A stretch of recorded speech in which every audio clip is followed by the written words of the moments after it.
Myself Dr. Utkarsh Sanghvi. Today I will be talking on Intra Aortic balloon pump. So what is IABP or the Intra Aortic balloon pump? It is the most widely used circulatory assist device in critically ill patients with cardiac disease. The primary goal of IABP is to improve the ventricular performance of the failing heart by facilitating an increase in the myocardial oxygen supply and decreasing in myocardial oxygen demand. With the advances in technology such as percutaneous insertion, use of a small diameter catheters, sheathless insertion techniques and enhanced automation, all these advances have permitted the use of counterpulsations in a variety of settings with greater efficacy and safety. Coming to the history, it was long back in 1952 when Cvts described augmentation of coronary blood flow by retardation of the arterial pressure pulse in animal models. 6 years later, in 1958, Harkin suggested that removal of some blood from the femoral artery during systole and replacing the same volume rapidly in diastole can be used as a treatment for LV failure, which was so called as diastolic augmentation. In 1962, Mavlopoulos and his team developed an experimental prototype of IABP whose inflation and deflation were timed to the cardiac cycle. In 1968, again Cvts reported improved systemic arterial pressure and urine output with the use of IABP in 2 subjects with cardiogenic shock. Out of this, only one survived and went home out of the hospital. In 1979, percutaneous IABPs were introduced, and shortly after this, Bergman and his colleagues described the first percutaneous insertion of IABP. The first pre-folded IABP was developed in 1986. Now first we will study what is counterpulsation. It is nothing but a term which describes that balloon inflation in diastole and deflation during early systole. Balloon inflation causes volume displacement both proximally and distally. This leads to the increase in the coronary blood flow and also increases the systemic perfusion by augmentation of the intrinsic Wind-Kessel effect. So because of this Wind-Kessel effect, the potential energy stored in the aortic root during systole is converted to the kinetic energy with the elastic recoil of the aortic root.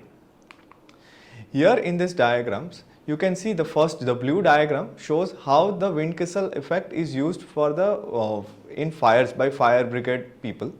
And in second, you can see the potential energy stored in the aortic root which gets converted into the kinetic energy during systole and thus helps in systemic perfusion.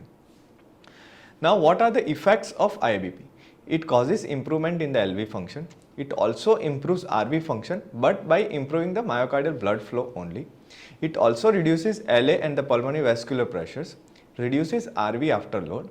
Since the IABP inflates at the onset of the diastole, it increases the diastolic pressure and deflates just before the systole, thus reduces the LV afterload. This inflation and deflation we will be discussing in the subsequent slides. What factors determine these effects? So there are 3 factors. The first one is the balloon volume. So it is directly proportional to the volume of the balloon. The more the volume of the balloon, the more will be the displacement of the blood. Second is the heart rate. Heart rate is inversely proportional to this effects. More the heart rate, lesser will be the effect of the IABP. And third is aortic compliance. This is also inversely proportional. As the aortic compliance increases, the magnitude of diastolic augmentation decreases and the SVR also decreases. IABP also decreases the systolic blood pressure by 20%. It also increases aortic diastolic pressure by around 30%, increases the mean aortic pressure, reduces the heart rate by 20%, decreases the mean pulmonary capillary wedge pressure by 20%, increases the cardiac output by 20% and increases the renal blood flow by around 25%. This is a diagram which shows like inflation occurring in the diastole. Because of the inflation occurring diastole, there is augmentation of the diastolic pressure, there is increased perfusion of the coronaries and there is increased myocardial oxygen supply. Because of the deflation in the systole, there is decrease in the afterload, decrease in the cardiac work output, decrease in the myocardial oxygen consumption and increase in the cardiac output. Now we will discuss the indications of IABP. So in patients with cardiogenic shock, especially patients who are in shock due to acute MI, or patients with mechanical complications of myocardial infarction like acute ischemic MR or ventricular septal rupture. Also, it can be inserted preoperatively in patients undergoing CABG, where the patients in patients with severe LV dysfunction or patients with intractable ischemic arrhythmias, and postoperatively if the patient is in cardiogenic shock. It can also be used in non-surgical revascularizations where the patients are unstable after MI or high-risk coronary interventions such as severe LV dysfunction, left main coronary artery disease or a very complex coronary artery disease. And it can also be used as a bridge to transplant in patients who are awaiting a cardiac transplant.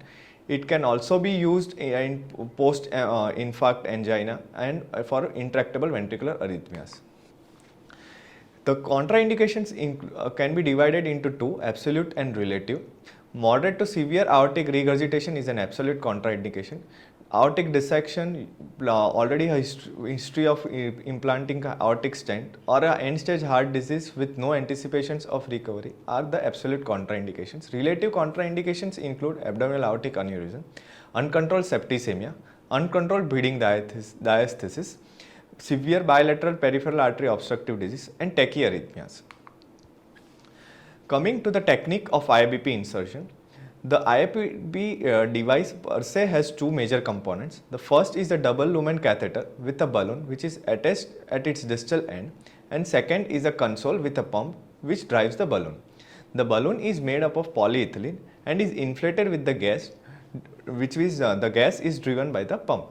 So usually we use the helium gas because it is of low density, which allows it for its rapid transfer of the gas from the console to the balloon, and it is also easily absorbed in the bloodstream in case of the rupture of the balloon. The IABP kit consists of an introducer needle, a guide wire, vessel dilators, a sheath, IABP itself, gas tubings, 60 ml syringe, a 3-way stopcock and arterial pressure tubing, which might sometimes not be present in the kit. So this is a chart showing approximately of what size IABP balloon you should use which is decided with the height of the patient. For a height of patient over 6 feet or more than 183 centimeter, we use a 50 cc balloon. For a patient with height of 5 feet 4 inch up to 6 feet, which is around 163 centimeter to 183 centimeter, we use around 40 cc balloon. For a patient with height of 5 feet to 5 feet and 4 inches, approximately of height of 152 centimeter to 163 centimeter, we use a 34 cc balloon. And for patients who are less than 5 feet or less than 152 centimeter, we use 25 cc balloon. There is a separate formula to calculate the balloon size for the use of IABP in children, which we will be describing later. So technique of IABP insertion. First, the IABP catheter is inserted percutaneously into the femoral artery, most common site. There are various other sites also which we will be discussing, but the femoral artery is the most common site which we routinely use. So I will be describing the technique of insertion to the femoral artery. So the IABP catheter sheet is inserted percutaneously into the femoral artery through an introducer using the modified Seldinger techniques. Other routes include subclavian artery, axillary artery, brachial, iliac artery, or sometimes directly into the aorta if the chest is open. The catheter can be inserted surgically using a transthoracic or also by a translumbar approach, but this is associated with an increased peri-procedure mortality, so routinely we don't use, and it's very rarely used, not routinely, it's very rarely used. Once the vascular access is obtained, the balloon catheter is inserted and advanced, usually under fluoroscopic guidance, into the descending thoracic aorta, with its tip generally placed 2 to 3 cm distal to the left subclavian artery or at the level of the carina. So routinely in ICU and OT, we do it routinely under TE guidance. So the technician helps us to guide the balloon tip. The outer lumen of the catheter is used for the delivery of the gas. As I have described previously, that we use a double lumen tube, so it has an outer lumen and an inner lumen. The outer lumen is used for the delivery of the gas to the balloon, and the inner lumen can be used for monitoring systemic arterial pressure. The diameter of the balloon when fully expanded should not exceed 80 to 90% of the diameter of the patient's descending thoracic aorta. So this is why the height and the balloon sizes have been described. On X-rays, you can see I have told you that the tip should be around 2 to 3 centimeter distal to the origin of the left subclavian artery or maybe in the carina. This is an X-ray with a red arrow pointing where the tip of the IABP is placed. Generally, it's in the second or third intercostal space.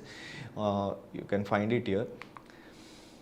This is the IABP kit. The down figure shows the console, and the upper diagram shows the IABP balloon and its the two lumens and the balloon itself. This is the IABP machine with the trace, the waveforms of the pressure and the waveforms of the IABP augmentation with the normal systolic pressure, augmented systolic pressure and the mean pressure. The various triggers you can see, which I'll be describing later, augmentation, where you can see the augmentation. Now coming to the how to time the IABP machine. So IABP timing refers to the inflation and deflation of the intra-aortic balloon in relation to the cardiac cycle. The cardiac cycle is monitored by continuous display of the arterial pressure form. As the balloon inflates at the onset of the diastole, a sharp and deep V is observed at the dicrotic notch. Here you can see between the point C and D, just before the dicrotic notch, the balloon inflates and you can see a sharp V on the arterial waveform. The balloon is said to inflate after the aortic valve closure, which corresponds to the dicrotic notch I have shown you in the figure, and deflate immediately before the opening of the aortic valve, which corresponds to the point just before the upstroke of the arterial pressure form. So here you can see the deflation occurs just before the systole. The balloon inflation causes augmentation of the diastolic pressure and a second peak is observed. You can see in the previous diagram that the second peak, the D point is more than the C, so the augmented BP is more than the patient's systolic BP. The peak is referred to as the diastolic augmentation. Diastolic augmentation is ideally higher than the patient's systolic pressure, except when there is reduced stroke volume causing a relative decrease in the augmentation. And depending on the patient's hemodynamic status, the balloon is programmed to assist either every bit, which we call it as 1:1 augmentation, or less if the heart rate is more or if the patient is not hemodynamically stable. The various other augmentation possible is like 1:2, 1:3, 1:4. And with the improvement in hemodynamics, the device can be weaned to a less frequent cycling before complete removal.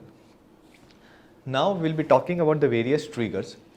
The triggers these triggers are nothing but the signals which indicate the IABP that the systole is occurring or is about to occur. So the triggers used can be either ECG or arterial or pacing and others or internal. So here the most commonly two used triggers are ECG and arterial waveforms, which I'll be describing now. First we'll talk about the ECG trigger. It is the best choice and the R wave signals electrical event prior to the systole. But this ECG trigger cannot be used when there is asystole or there is pulseless electrical activity, or the patient is on cardiopulmonary bypass with the plegia given, that is the patient is on, it means the heart is arrested. So in those cases we use arterial pressure or internal triggers. Next trigger is pressure trigger. So it is best for patients with asystole, pulseless electrical activity, or when there are artifacts or the patient is on cardiopulmonary bypass. It also times to the cardiopulmonary resuscitation compressions if they are strong enough to generate an arterial waveform. But the pressure trigger cannot be used if there is a loss of arterial line or there is an irregular heart rhythm, and because the deflation occurs very late on the premature beats. Now coming to the normal balloon pressure waveform. Two important points about the shape of the waveform are the width of the waveform corresponds to the duration of the balloon inflation during the cardiac cycle. So this is very important. The plateau of the waveform reflects pressure within the aorta when the balloon is inflated, and the balloon pump has to overcome the pressure within the aorta to fill the balloon with the gas. So the two important points are the width of the waveform and the plateau of the waveform. Now coming to the variations in the IABP waveforms. The first diagram shows how it looks in the tachycardia. So you can see that the waveform has reduced in time and the plateau phase is also reduced. Next diagram is bradycardia, where you see that the waveform has increased in the size and the plateau has also increased. Next is hypertension, where the BP is more than 250 around, and next is hypotension. This is just to know, no need, it's not very important in routine life. Next is how to manage a patient who has been put on IABP. So first of all, we should educate the patient of not being able to move or bend the leg with when the IABP is in situ. Next, special attention should be brought to the groin, where we have inserted the IABP, especially to look for any bleeding or oozing. Peripheral perfusion should be checked either with a saturation probe or a hand Doppler to look for the pulses. Look for any color changes in the limb. Look for bilateral pulses. Look for the temperature, whether it is warm, hot, capillary return, movement, and also sensory sensations are present or not. This should be attended on lower extremities, and circulation observation chart should be maintained every hour, not even 2 hours. Every hourly this has to be charted by the nurse or even by the duty doctor. Pressure area care 2 to 4th hourly as patient is immobilized. So ask for the change of the position to avoid any bad sore. Hourly hemodynamic observation should be recorded. Patient's nurse the patient should be kept at 30 to 45 degree head up, and also check the IABP site regularly for any signs of infection or change occlusive color clear dressings. So what investigations should the patient undergo when he is on IABP? Daily chest x-ray should be done to ensure correct placement of the IABP tip and ensure that it is not migrated. Daily pathological investigations like serum, electrolytes, coagulation profile, urea, creatinine. Some institutes prefer doing APTT every 6th hourly as the heparin infusion is going on for these patients. Some institutes prefer doing ACT. So either of the ACT or APTT, whichever you are convenient, you can use. Daily ECG monitoring and more frequently as indicated by the patient's clinical status. Daily a CBC should be done because it causes hemolysis as well as thrombolysis, so the platelet count and the HB might drop. And careful monitoring of the renal function, because sometimes the balloon gets migrated and it is mobilized distally, so that sometimes it might occlude the renal arteries, causing reduced renal perfusion and increase in creatinine levels. Now coming to different scenarios. If the patient who was on IABP has a sudden cardiac arrest, so if counter pulsation is to be continued and synchronized to the CPR effort, then arterial trigger should be selected. So since there is no electrical activity, change the ECG trigger to the arterial trigger. If the CPR generates sufficient blood pressure, then in most cases the IABP will pump and may improve perfusion to both the coronaries and the carotid arteries. In the event that the CPR cannot generate a consistent and reliable trigger, then trigger signal generated by the IABP is available through the use of internal trigger mode. I have already described that internal trigger and pacing trigger, AV sequential pacing triggers, the other two triggers are there. We use it very rarely, so I have not described in detail. So if possible, change it to the arterial trigger in a scenario of cardiac arrest, provided you are able to generate a good pressures after with your CPR. If you are not able to do it, change it to the internal trigger. And once the ECG arterial signal has been re-established, the trigger mode can be changed from the internal trigger to the acceptable patient trigger, either ECG or the arterial signal. Now suddenly a patient has a VT or a VF and the patient has to undergo defibrillation. Then the trigger, the patient needs to be defibrillated, has to be protected. Then ask the patient, ask the staff to stand clear of the patient, from the patient and the IABP, and you can give the shock. Now coming to various troubleshootings which can occur when the patient is on IABP.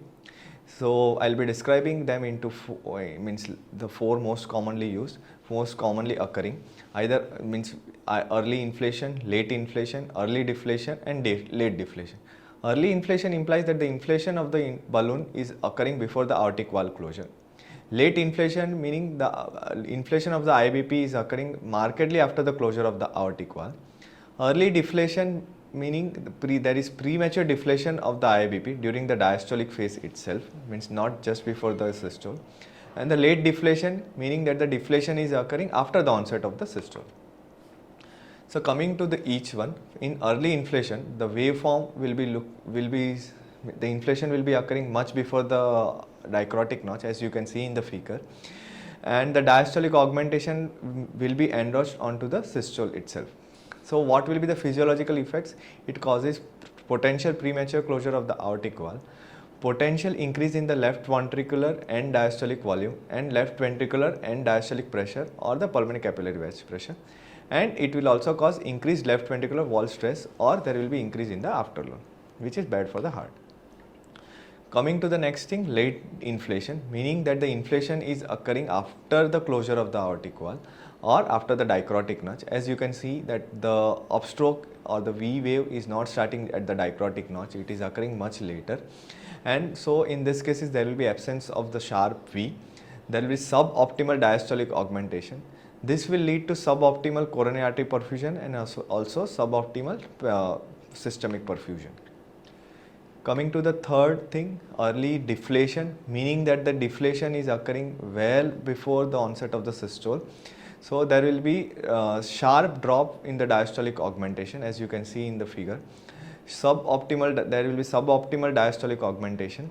Assisted aortic and diastolic pressure may be equal to or less than the unassisted aortic and diastolic pressure, and the associated systolic pressure may rise. The early deflation can cause suboptimal coronary perfusion. There may be a potential for retrograde coronary and carotid blood flow. Angina may occur as a result of retrograde coronary blood flow, and there will be suboptimal reduction of the afterload, meaning the use of IABP won't be very good. The main whole purpose is to reduce the afterload, thus reduce the myocardial oxygen demand, and second thing is to increase the myocardial oxygen supply. Late deflation, meaning the deflation is occurring well after the systole has started. So what you will find is that the rate of the assisted systole is prolonged, and the diastolic augmentation may appear widened. As you can see in early inflation, you can see there is sudden downfall, means after the diastolic augmentation the wave has suddenly dropped down. Here there will be like less steep, it becomes even more less steep.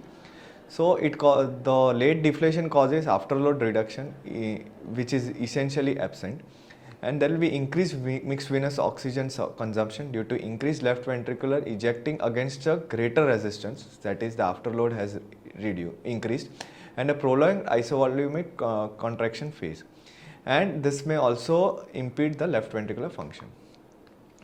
Now coming to a very rare problem, that the catheter is kinking. How do you diagnose that the catheter is kinked?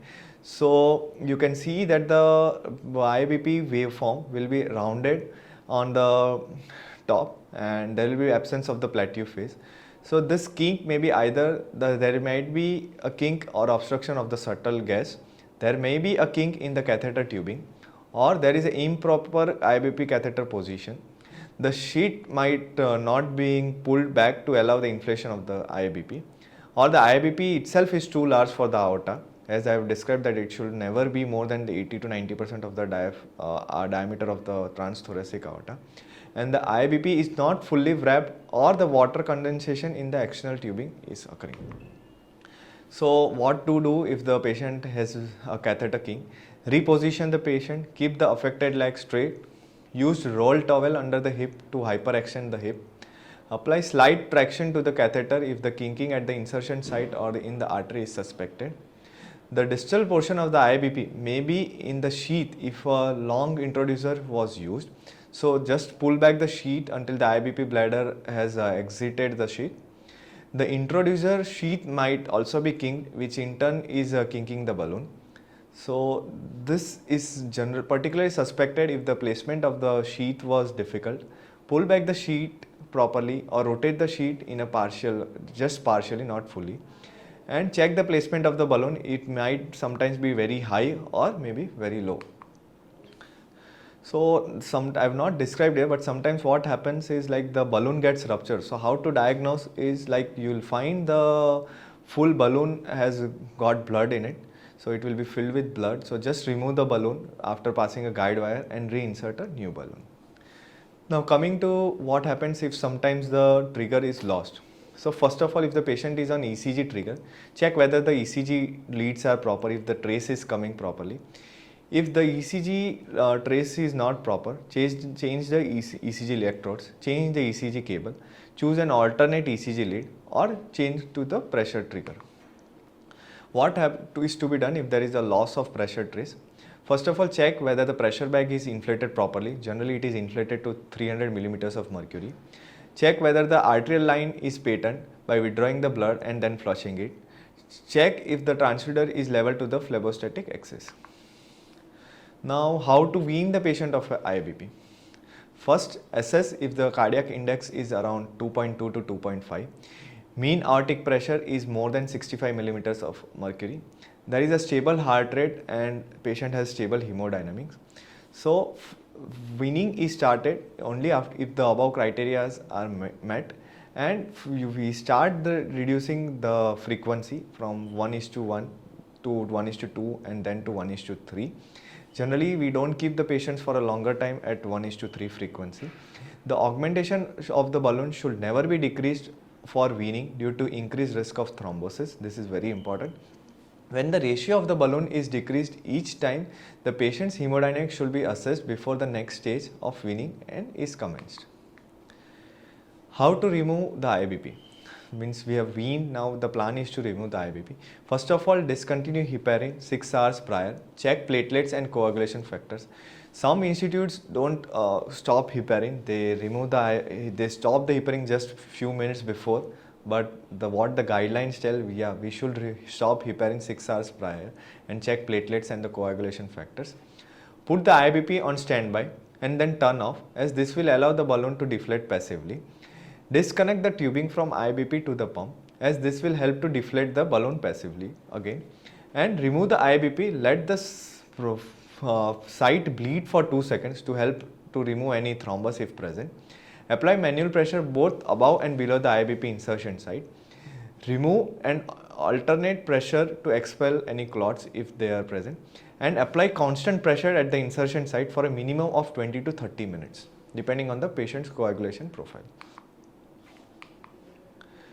Now coming to the complications of IABP.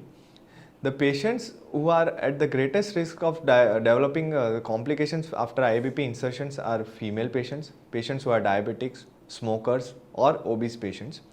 Patients even with peripheral vascular disease, hypertension and higher stroke, high SVR or shock are also at risk of developing complication.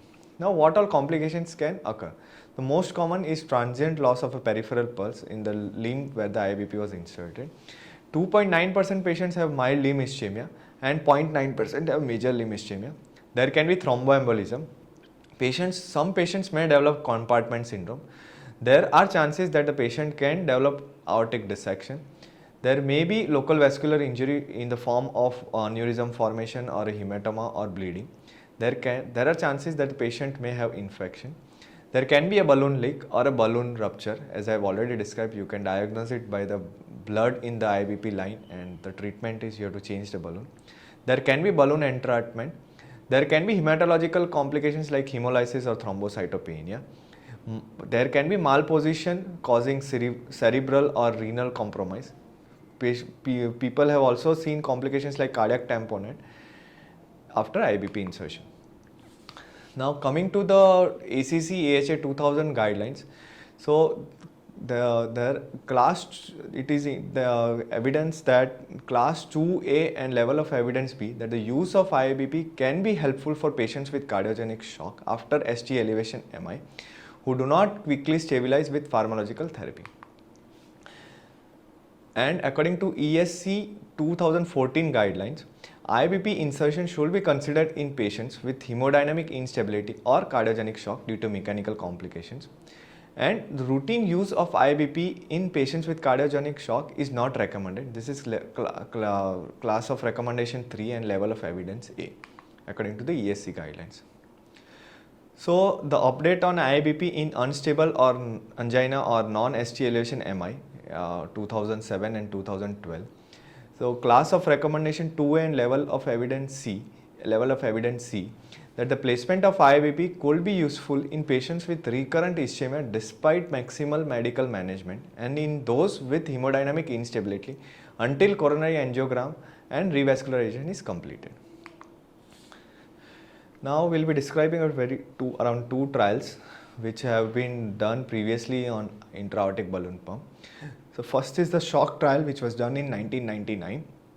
So in the SHOCK trial, it compared early revascularization with CABG or PCI. We have 152 patients who underwent revascularization with a strategy of initial medical stabilization for the patients who presented with cardiogenic shock, and there was no significant difference found between the treatment arms in the occurrence of the primary endpoint, and also had no difference at the 30-day mortality. However, the mortality trend observed at 30 days did reach statistical significance at 6 months. SHOCK 2 trial, which was done in 2012, where the intra-aortic balloon support for myocardial infarction was given with the patients with cardiogenic shock. This was published in New England Journal of Medicine in 2012. So this was a multi-center open-label randomized study which enrolled around 600 patients with acute MI, either ST or non-ST elevation MI, with cardiogenic shock if revascularization was planned. So the patients were randomized in a 1:1 ratio to either intra-aortic balloon pump or no intra-aortic balloon counterpulsation, or which was considered as the control group. So the primary study endpoint told that the 30-day all-cause mortality occurred in similar proportion in the IABP group as well as the control group, but by an intention to treat analysis. And there was no significant difference in the multiple secondary endpoints, which included serial assessment of serum lactate levels, creatinine, C-reactive protein levels, or the simplified acute physiological score. Now, the next trial is the BCIS-1, which was done in 2012-2013. BCIS stands for Balloon Pump Assisted Coronary Intervention Study. This was also a multi-center randomized control trial that randomly assigned around 301 patients with severe ischemic cardiomyopathy to receive elective IABP before PCI or to undergo PCI without planned IABP support. And the BCIS-1 study found that there was no difference in the frequency of the MACE events at the hospital discharge, although procedural complications occurred less often in elective IABP group as compared to the patients who underwent PCI without IABP support and required rescue IABP, means an emergency IABP was inserted. Coming to the third trial, CRISP-AMI trial, which was done in 2011. CRISP stands for Counterpulsation Reduces Infarct Size Pre-PCI, and it is the third recent randomized control trial addressing the use of IABP. So the trial examined the role of IABP in anterior segment elevation acute coronary syndrome without cardiogenic shock. It was a multi-center randomized trial which included 337 patients who were randomized in a 1:1 ratio to either IABP before PCI or PCI alone. And this study proved that there was no difference in the infarct size assessed by the cardiac MRI 3 to 5 days post MI, and which was the primary endpoint at the trial. And all-cause mortality at 6 months was also non-significant. So here we conclude by telling that IABP are extremely useful in stabilizing patients with complicated cardiac disease. Risk factors for complications with IABP are female sex, peripheral vascular disease, small BSA, and high increased age. Troubleshooting with waveform analysis is critical and is just as important as knowing how to insert an IABP. Prophylactic insertion of intra-aortic balloon pump for hemodynamic support in high-risk PCI patients may be superior to a rescue strategy. Controversy has arisen as to the utility of IABPs, but registry data, randomized data, and anecdotal data can be quoted to support their benefit. Thank you.